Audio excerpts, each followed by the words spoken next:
of you right now. Even those listening to this, there are enough of you to make a difference in your town, in your city, in your family, and eventually on the planet. This starts to wake up to something it didn't expect, a higher consciousness, new paradigms. In lieu of much of what you believe is happening that is negative and fearful, I'll tell you, light is winning. You'll see. That's the message. It's always the message, but especially for you right now to hear. That's what you're about. Thanks to all those who hear this message, who are now young and ready to make a difference in their lives and the lives of others around them. This is the new energy. And so it is.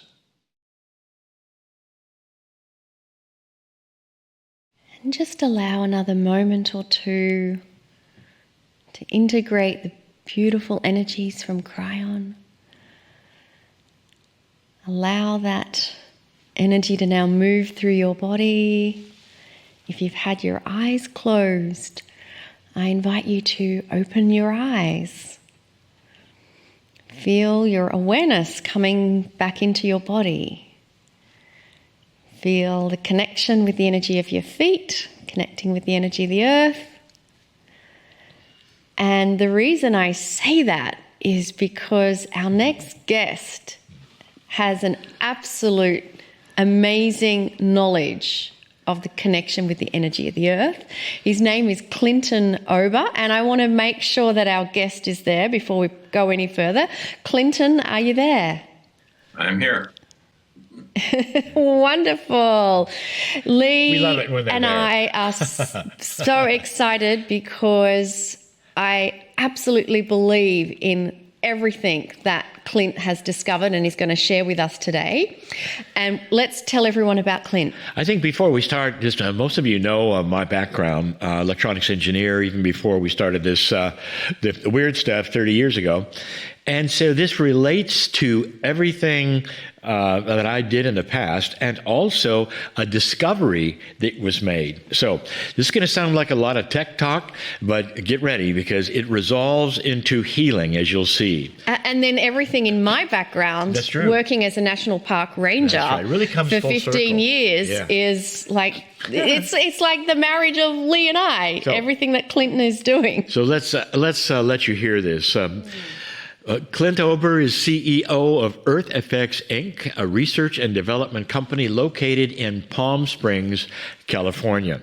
He first learned of grounding, and that's what this is all about, folks, when installing cable TV systems in Billings, Montana in the early 60s.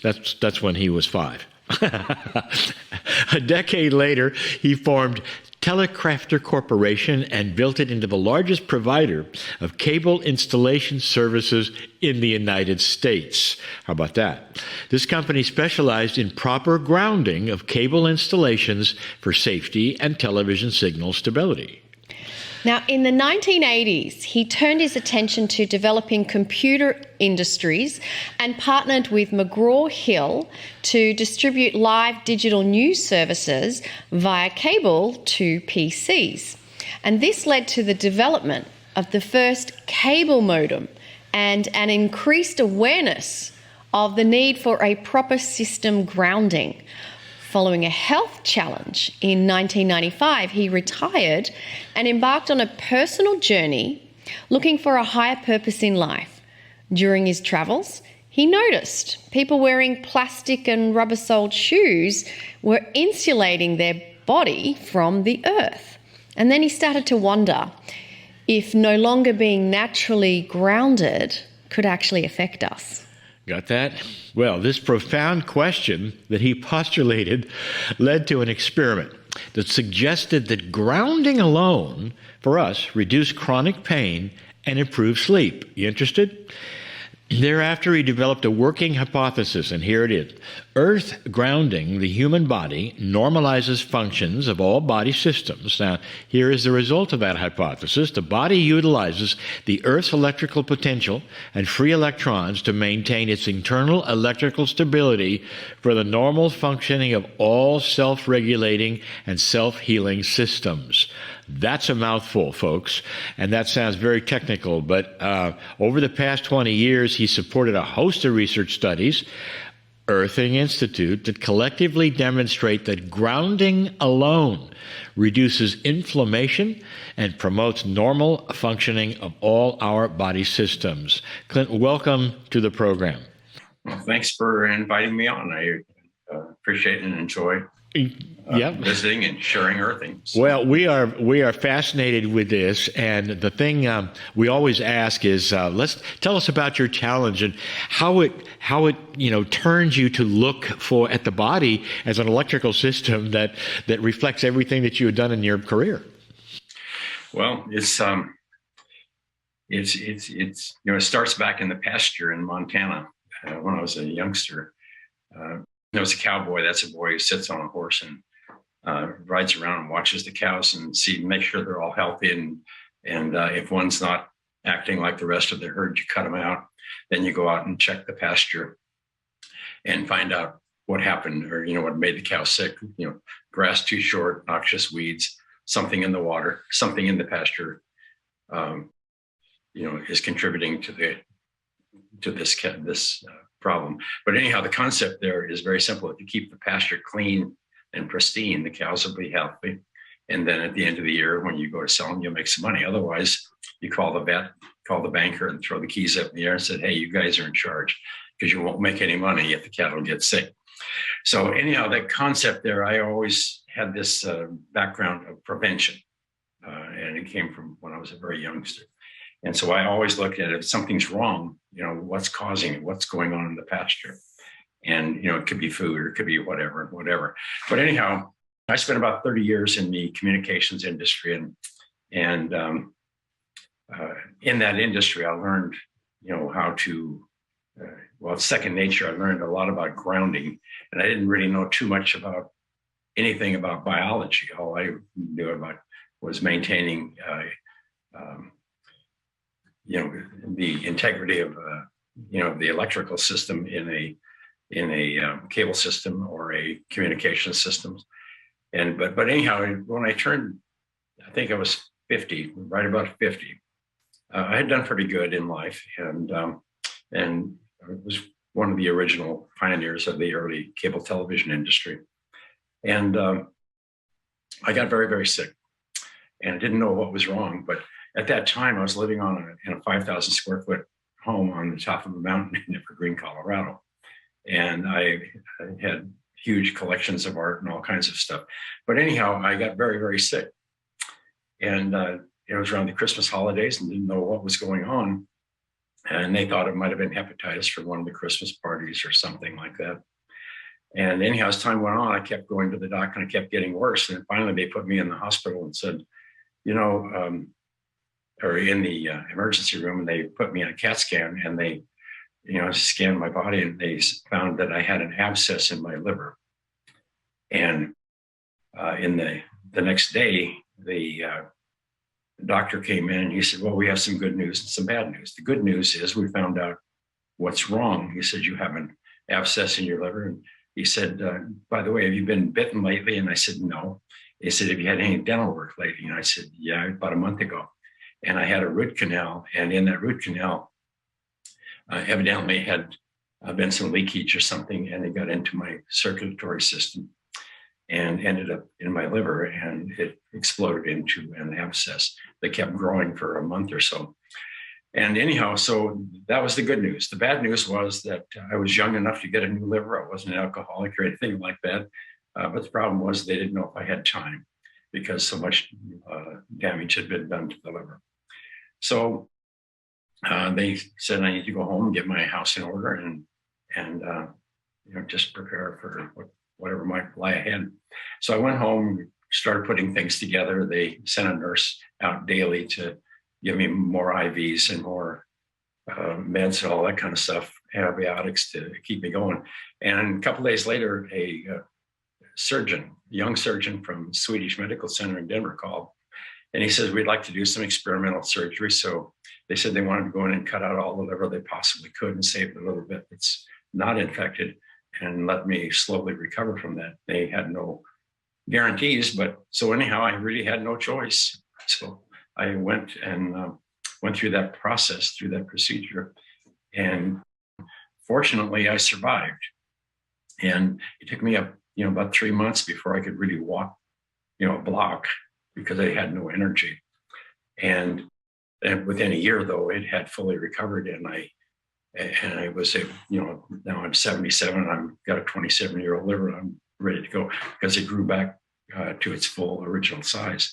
But anyhow, in the process of recovery, I was looking out the window one morning, and everything was more vibrant. Everything was alive and vibrant. That's all I could say. The colors were, blue was bluer, green was greener. Everything was energetic, vibrant.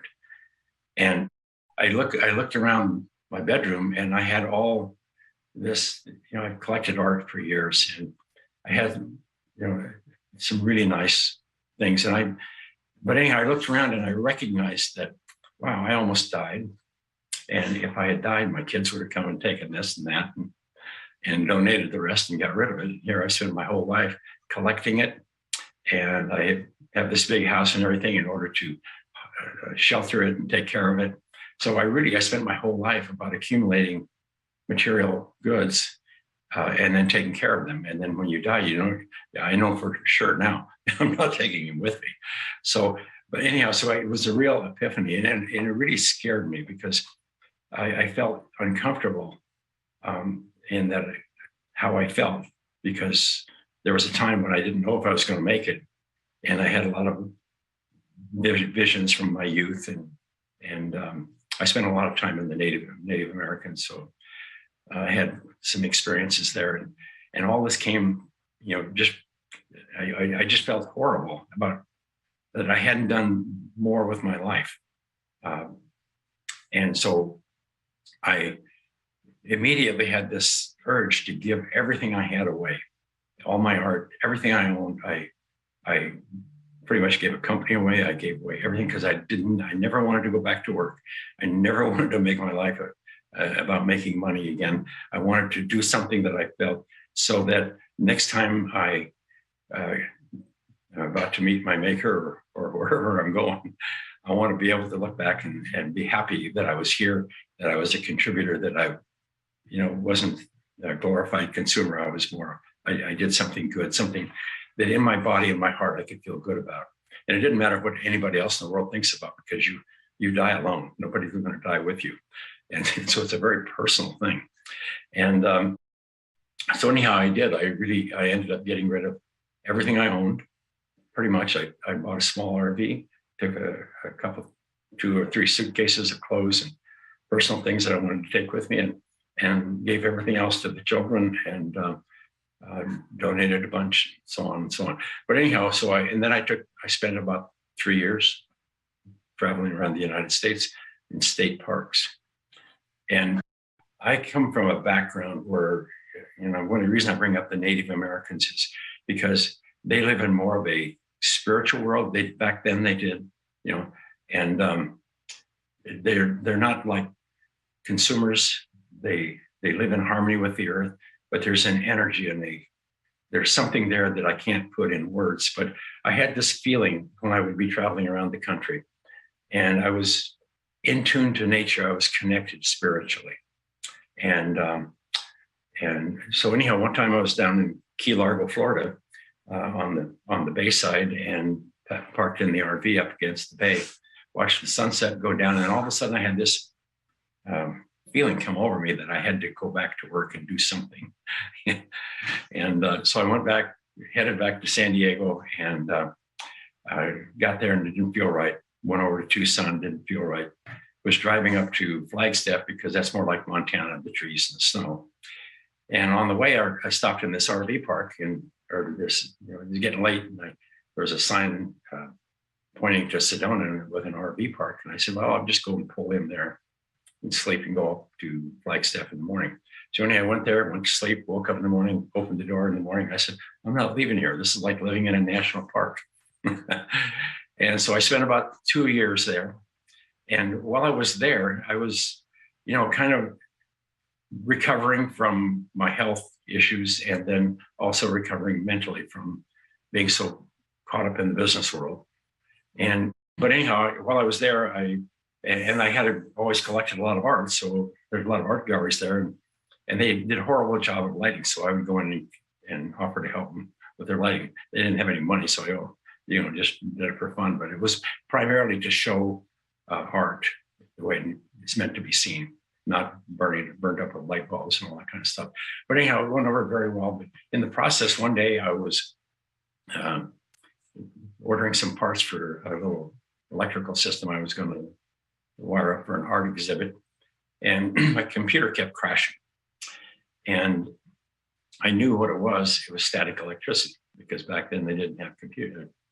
So I put a piece of copper tape across my desk, connected it to an electrical ground, and I would touch it before I would touch my computer, solve the problem. But in the process, I went outdoors shortly after that, and I was sitting on a bench, and a big tour bus pulls up, and out comes 50, 60 people. But there was one group that was, you could tell they were from Japan. But anyhow, they were a little shorter in stature, but they had these white Nike tennis shoes on. And they were all wearing the same white kind of shoe.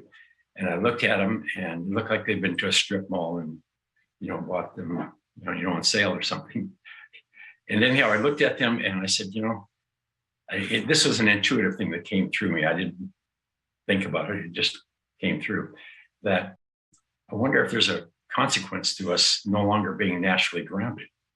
Now, most people would never ask a question like that, because they don't know that the ground is electrical, or that there's there's a reason why we ground everything electrical to the earth.